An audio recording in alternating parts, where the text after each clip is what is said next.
we were a great variety of people, and oftentimes you couldn't tell who people were because we were all wearing the same isolation garb, so you couldn't tell whether the person beside you was another nurse or a physiotherapist, an OT, a medical secretary, a medical student. We just didn't necessarily know who all of these people were based on their appearance because we all appeared to be the same.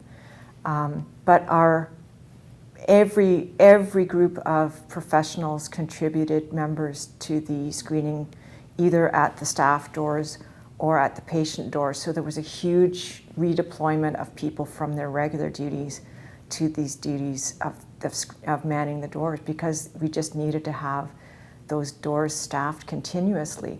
And so people who used to be doing something completely different, people who worked in the finance department ended up having to disinfect pens and get them ready for the next person who was coming through the door. It was a big change in how we did our work. But it was truly a collaborative effort. And underneath those gowns were people from a whole variety of different backgrounds. Over time, my role changed. And instead of actually doing the screening myself, I ended up teaching other people how to do the screening. But that was as the outbreak stretched into weeks. They didn't want to necessarily have all of the nursing educators stopping their work and not doing it, and wanted some of us back doing some of our regular work. So they actually brought in other people. They hired students and other people to do some of the screening. So when I watched the dramatization with the story of the anxious mother, it really made me recall one of the big things that we had to do when we were all wearing those N95 masks was that we needed to learn how to convey empathy with our eyes. We needed to learn how to smile with our eyes, because we were all covered up in gowns, masks, gloves, and our faces were covered. Nobody could see us smile. So we looked pretty, I would say that we probably looked pretty scary to people.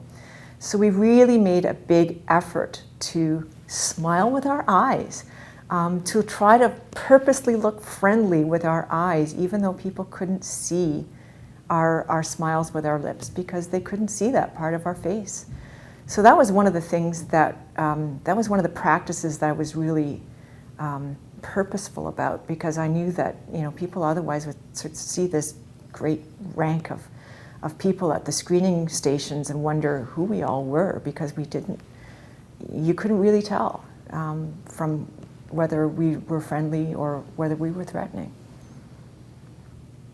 As a professional, I think one of the things that we often found ourselves being deliverers of bad news in ways that we might not have had to do in the past. We had barriers to some of the non-verbal ways that you communicate set up for us. So we had to really practice communicating in a fairly overt way. You needed to think about how to reduce conflict, how to appear non-threatening when that was your intent, how to deliver bad news with empathy, how to deal with people who were not happy about the fact that the process that they learned yesterday was different today, who didn't really want to stand in line to be screened every single day before they came into the hospital.